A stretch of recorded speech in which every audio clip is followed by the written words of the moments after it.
The Lorax is a very strange film. Releasing in 2012, this 3D animated film raked in $349 million USD, being produced by Illumination. But this is where the strangeness of the movie starts, because Illumination just happens to be one of the greediest and most money-hungry animation studios out there, birthing such cash cows like the Minions, Sing, and The Secret Life of Pets. Illumination has one primary goal with their movies, which is making money. They have a really clever system which guarantees their films will earn lots of money while remaining on the smaller budget of a 3D animated film, which allows all of their films to be summarised into 3 money-making categories. The first category is the marketable character movies. And although you could technically put every single Illumination film into here, these are the ones made with the primary goal of these characters being as marketable and lovable as possible. This includes the Despicable Me franchise, the Minion movies, and the Secret Life of Pets duology. The next category is the Hey, I Know That Thing movies,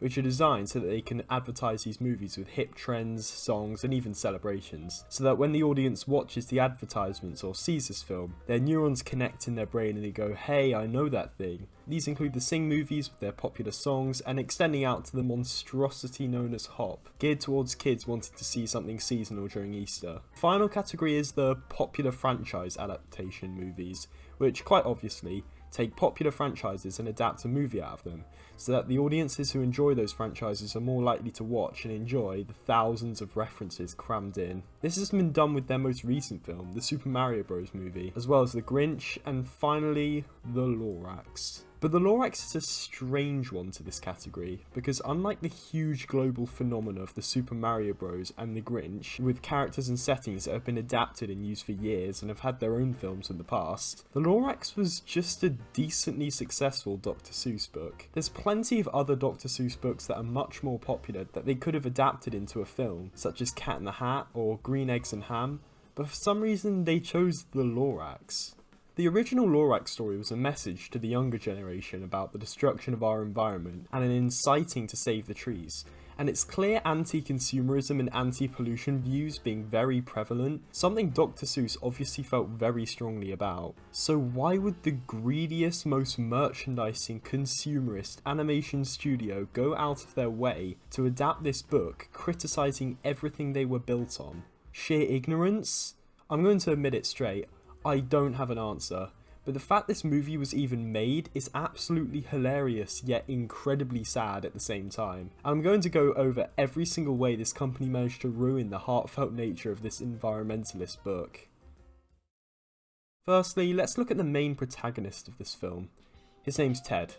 Now, the original Lorax book didn't actually have a straight protagonist, or any of the things really needed to make a typical 3-part movie, so that meant Illumination had to get creative. So, what do you think the qualities are of this protagonist? A strong, noble civilian whose lifelong dream is to simply aid the Lorax in protecting the environment, someone the audience could relate to and look up to, a fantastic hero. Well, no, he's a skinny adolescent who wants a tree so he can get some poon. And we've all been there, right guys? So yeah, not a fantastic start, making your protagonist not actually care about the environment, who simply wants a tree to impress a girl, voiced by Taylor Swift for some reason, who's the actual environmentalist hero this movie should have had. But anyway, we find out pretty quickly who the antagonist of this film is too, and his name is Mr. O'Hare, a greedy businessman who just wants to sell people fresh air. Wait, what's that? The original book already had an antagonist, who was much more terrifying and a symbol of corporate greed. And his name is the Onceler. Wait, you mean that super cool, super sexy green coat man? Yeah, I'll just cut right to it. This film turned the consumerist figurehead of the book, who was destroying the environment, into a misunderstood character whose only act of selfishness is shown in a 5-minute song. Not to mention the entire point of his character in the book was that he was kept mysterious to indicate that it could be anyone. But no, this movie had to go right ahead and give him a face, a personality, and Ed Helms for a voice, which unfortunately led to certain insane individuals fantasizing over him, which really makes me lose hope in humanity.